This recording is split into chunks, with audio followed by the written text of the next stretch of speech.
Hi hello అందరికి నమస్తే, welcome to our channel. నా పేరు రవీందర్.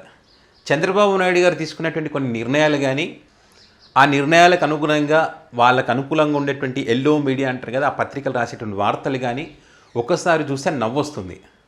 నిజంగానే చంద్రబాబు నాయుడు గారి పార్టీకి కానీ, చంద్రబాబు నాయుడు గారు ముఖ్యమంత్రిగా ఉన్నప్పుడు ఏదైనా నిర్ణయాలు తీసుకుంటే దానివల్ల విమర్శలు వస్తున్నాయని కానీ, ఏదైనా నష్టం జరుగుతుందన్నప్పుడు చంద్రబాబు నాయుడు గారి కన్నా, పార్టీ నేతల కన్నా ఈ మీడియా, వాళ్ళకు ఉన్నటువంటి మీడియానే ఎక్కువ బాధపడిపోయి ఈ నష్ట నివారణ ఎలా చేపట్టాలి, దీన్ని పాజిటివ్గా ఎలా చేయాలి, ఆ విమర్శలను ఎలా తిప్పికొట్టాలి, మనం చేసినటువంటి తప్పును అవతల వ్యక్తుల మీదకి ఎలా నెట్టేయాలి అనే దాంట్లో వాళ్ళు బాగా ఆరితేరారు.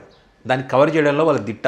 ఆ రకంగా వాళ్ళు వార్తలు రాస్తారు, దాన్ని కవర్ చేస్తారు కూడా, ప్రజలను నమ్మిస్తారు కూడా. ఆ రకంగా ప్రస్తుతం ఇప్పుడు సిపిఎస్ విధానానికి సంబంధించి జగన్మోహన్ రెడ్డి ఉద్యోగస్తులను మోసం చేశాడు కాబట్టి మేము అధికారంలోకి వస్తే దానికి సంబంధించినటువంటి ఆలోచన చేస్తాం, మీకు న్యాయం జరిగే విధంగా కూటమి ప్రభుత్వం వస్తే ఖచ్చితంగా మీకు న్యాయం జరిగే విధంగానే చేస్తామని చెప్పి ఎన్నికల ముందు హామీ ఇచ్చారు. చంద్రబాబు సారు, పవన్ కళ్యాణ్ సారు వీళ్ళందరూ కూడా ఉద్యోగస్తులకు హామీ ఇచ్చారు. వాళ్ళు కూడా అదే రకంగా ఓట్లు వేశారు. అయితే అంతకుముందు జగన్ ఇచ్చినటువంటి జీపీఎస్ విధానం ఏదైతే ఉందో, గ్యారంటీ పెన్షన్ స్కీమ్ ఏదైతే ఉందో, దీనికి సంబంధించి వీళ్ళు అధికారంలోకి వచ్చిన తర్వాత అంటే జూన్ 12వ తారీఖున ఇది జీవో రిలీజ్ అయింది. జూలై 12న గెజెట్ విడుదల చేశారు. సో ఇది రిలీజ్ అయిన తర్వాత ఆ పత్రిక, వాళ్ళకు ఉన్నటువంటి పత్రిక మరి లోపల పేజీల్లో ఈ గెజెట్ రిలీజ్ అయింది, లోపల పేజీలో రాశారు.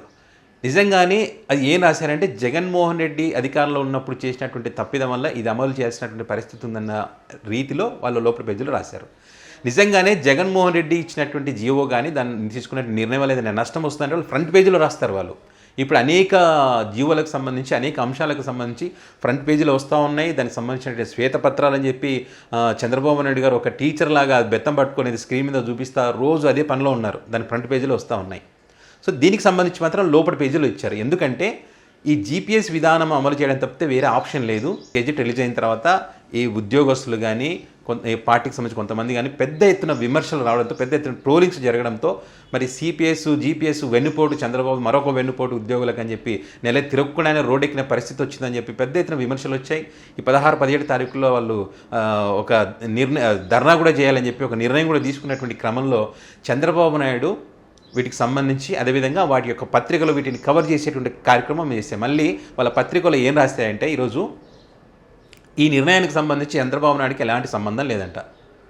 ఇది ఆర్థిక శాఖ రహస్యంగా జీవోని విడుదల చేసిందంట, రహస్యంగా గెజిట్ కూడా విడుదల చేసిందంట. చంద్రబాబు సార్కి తెలియకుండానే ఇవన్నీ జరిగిపోయినాయంట. సో ఇది ఎవరు చేశారు, ఎందుకు చేశారు, ఈ రకంగా ఎట్లా నిర్ణయాలు తీసుకుంటారు పెద్దలే తెలియకుండా అని చెప్పి చంద్రబాబు సార్ సీరియస్ అయ్యారంట. దీని మీద విచారణ కూడా చేయాలని చెప్పి ఆయన చంద్రబాబు సార్ చెప్పారంట. ఇది నేను చెప్తున్నది కాదు, వాళ్ళ పత్రికలు వచ్చినటువంటి వార్త చెప్తున్నా. సీరియస్ అయ్యారంటే ఈ నిర్ణయంతో, చంద్రబాబు తీసుకున్నటువంటి నిర్ణయానికి సంబంధించి ఇలా సీరియస్ అవ్వడంతో ఈ ఉద్యోగులంతా కూడా, సిపిఎస్ ఉద్యోగులు ఉంటారు, వీళ్ళంతా కూడా హర్షం వ్యక్తం చేశారంటే చంద్రబాబు సార్కి ధన్యవాదాలు, థ్యాంక్స్లు చెప్పుకున్నారంట.